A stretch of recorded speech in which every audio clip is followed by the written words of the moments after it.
Now we should examine movement method 3. It's about opening supply lines, but this method comes into play from turn 3 onwards, and we're still in first round, so we will not examine it.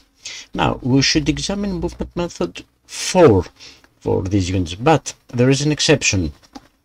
There are a couple of formations which, and this is 3rd Tank Army and Mobile Group of which are called Spearhead units, and these units are exempt from following movement methods 4 through 9, and this is because they're, spearheads, and they should advance far and quickly into German territory. So yeah, those methods will not apply to them, and so we go straight to movement method 10. But I have made a couple of mistakes. Let me correct them. First of all, I forgot to draw a card and replenish my hand. I should have, at the end of our impulse, we draw another card from our draw pile and replenish our hand. So let me do this. And okay, so, and yeah, that's, I wanted that card. So now our hand is 4, so it's okay. And a second point I should have mentioned, but it doesn't affect those. I forgot to mention that we take we look at the auxiliary card, and if there is an event, which a command event, not a special event, that's it's applicable, we immediately execute it. But our auxiliary card doesn't have an event. The event is from turn 6 onwards, so all good. We haven't missed anything, too important. So we will carry on, and also in solo games we tend to forget some stuff, but hopefully not too much. So let's examine the rest of the units. Okay, let's try methods 10 to 12. Method number 10. It's ascending order from lowest to highest, and we follow the movement arrows, which are these triangles, and these are eyes or bars or whatever you want to call it. The arrows are the primary movement directions, and the bars are the secondary movement directions.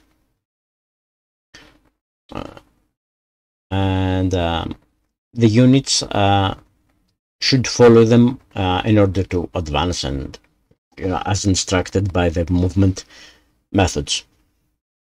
Okay, so let's see. This method calls for units to move according to the arrows, but there is a catch. You have to use all the movement points of the units. You can't move with this method. You can't move a unit just 1 or 2 or 3 movement points. You have to be able to expend all of your movement points. So let's go and see what can do. Okay, let's start ascending order. I don't think there is much space, but just for the sake of it, first one, it goes there, can't go there. Zone Zog to Zog not allowed. There's no secondary direction there, So, but yeah, we go to 7, 6, no, 5. Number 5. Let's see. It can't move according to movement arrows, zoc to zoc, no secondary arrow somewhere else, so it can't move. I mean, things are pretty tight right now on the map. It would be a rather. Number 6. Now I've made a mistake here. It will be corrected in the next part of these videos. I should have examined it. I should have examined it with another method, because there is it's not considered spearhead because it's in a town, so methods 4 to 9 apply to it, but we'll deal with it in the next part. No harm done though. Everything will be corrected before nothing. So go to 7 now.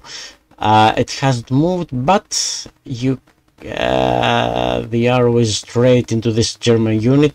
Definitely can't follow the arrow. The same goes for number 8, straight into Izium, can't go there. Number 22, and of course 9. Yeah, I forgot about 9. Yeah, number 22 can't go. And now let's go to method number 11. Closer to the objective. So let's see. It's what? Not same distance, closer. So we measure the distance in hexes. No matter what's in these hexes, no matter we don't take into care terrain and stuff like that. So it's ascending order. So let's go. Number 1 can't go, not enough.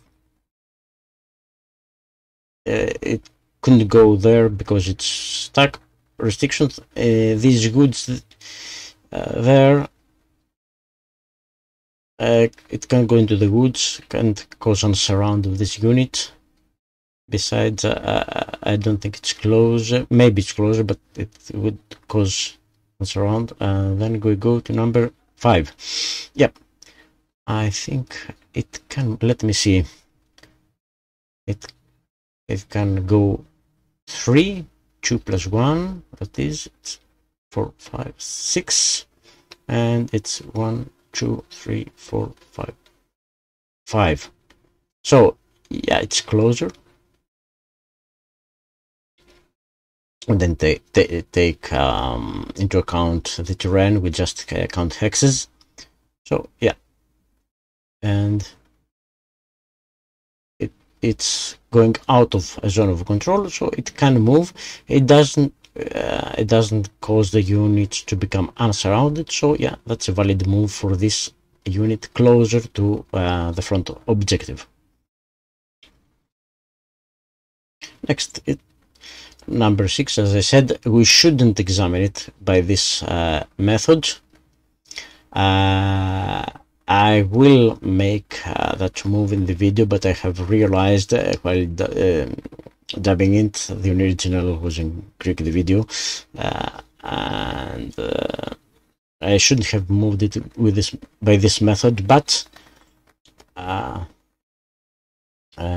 anyway, just for the sake of it, I'm examining. I'm considering its move there. It could pay 4, 3 for goods plus 1 for exiting zone and go there, and then it could go there plus 2 for broken, which is 1 hex closer.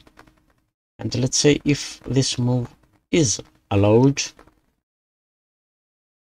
and yeah, examining the restrictions here, because I'm not feeling very sure about abandoning VP hex, but the the Germans don't actually have what we call infiltration. It's a Soviet movement. We'll see about it later. Okay, let's consult the rules a little bit about this. Okay, movement points, it's okay. It's 1 for exiting, plus 3 for goods, 4 plus 2 for entering, broken. It's 6, so it's okay. So let's say it goes there. Now 4 plus 2, 6. So let's see. Now, is Slavyansk proximate to another unit? I mean, could a German unit, enter Slavyansk in one movement? Okay, this is in zone of control, and it can't move directly into the zone of control of Slavyansk. Yeah, the same goes for Excel Corps over there. And yeah, it can't go directly from zone. This 335 unit, I mean, it's adjacent, I know, but it can't go in the hex actually. So proximity requires to a hex, requires the unit to enter the hex. So I think it's a valid move. Of course, it's not the correct method. I've said that, and it will be remedied in the next part of the video. Don't worry about it. No much harm done also. No, there's not something requiring the unit to stay in a VP hex. So number 7, 7, 1, 2, 3. If it goes, 7 could go next, stuck with 6, but it's not closer. If it goes where 6 is, it's not closer to the objective. Number 8, it no stacking limit. It could go there in the plus 1, 2, 3. No, it's not. It's not closer. It's same, and there's stacking. 1704. It's stacking. And let's go to number 9. Oh, 9. 9 can move because the unit is still surrounded. I mean, the 2 green units over there, I mean, and the Popov unit over there, keep the unit surrounded. You can see if you have units on the opposite, let's say, hexes, you can actually have the units surrounded with just 2 units in theory. And yeah, it's closer. So this is a valid move. Let's see, number 4 has moved. Number 8. Okay. No, it's ascending. Number 22.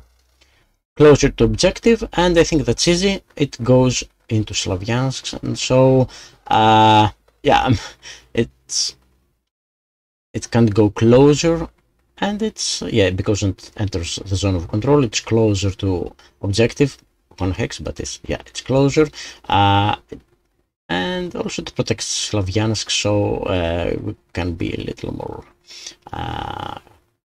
relaxed.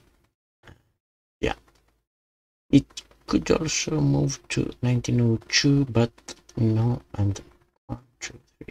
It's the same, but there is preferences. In the preferences, we prefer the least strength unit, so instead of the stack, we would prefer the lone 3 combat strength unit instead of the stack with 4 unstack. Now we'll examine the last movement method. Let me remind you that not every unit has to move, and the last movement calls for strengthening an attack. So what it says, a unit that hasn't moved yet and is not adjacent to German unit, you move it next to a German unit if able. But no unit that hasn't moved is not adjusted. I mean, the only units that haven't moved are 1, 7, and 8. They are already adjusted, so that doesn't apply. And that's all of the movement methods. As I said, I'll fix the mistake concerning A4G pop-off. So after we have moved every one unit that could move, and now we go to attack check. So we check our units, the units that are adjacent to enemy units, for attack. And to decide if Soviet units will attack our units, there are some some criteria. So the system takes into account various factors to decide if a unit will attack a German unit, and it's ascending order, one at a time.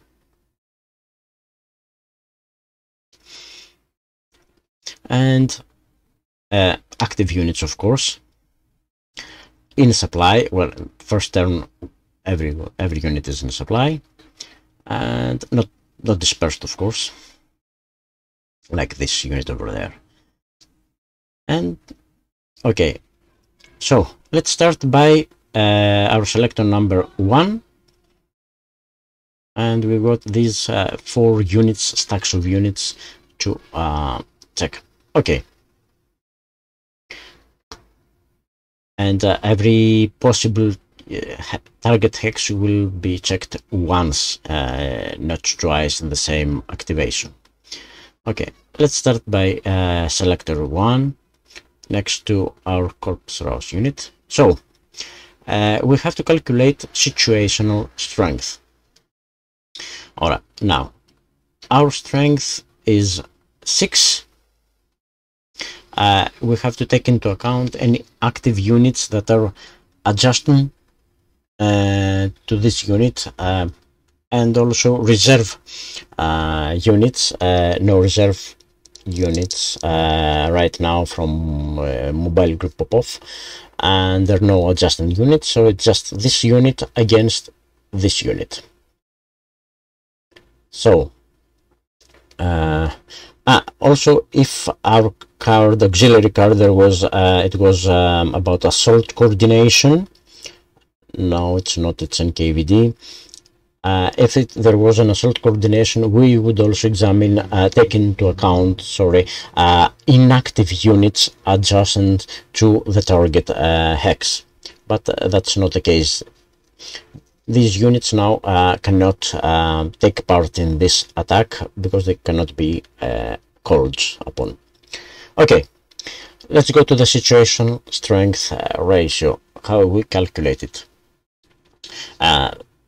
We don't trade the combat strength is obviously 6 to 3, 2 to 1, but we have to take into account some factors. Okay, so but our defending units isn't improved, so it gets +1. It's 4. The situational strength is 4. No defender adjustment, no. Every unit, every attacker is on the other side of the river, no. Every defending unit is dispersed, no. And if every defending unit is out of supply, no. So the situational strength is 6 to 4. It's 1.5 to 1.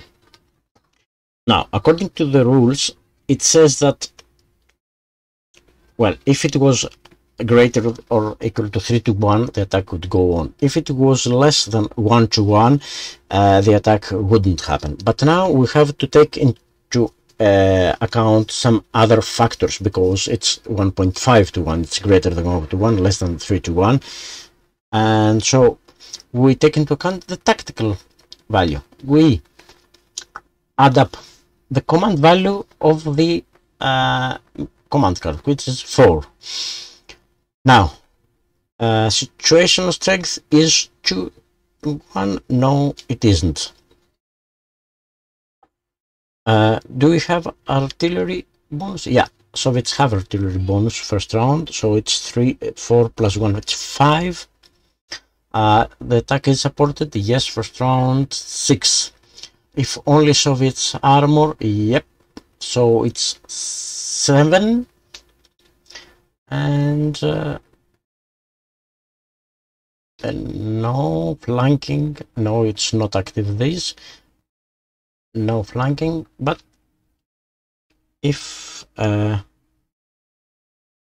target is not a VP hex, so no adding there, so it's 7. If all combat tactics in auxiliary card apply, and I think, let me NKVD, yeah, we can apply it. We can apply this combat tactic to this attack, so it's plus 1, it's 8. So it exceeds 7.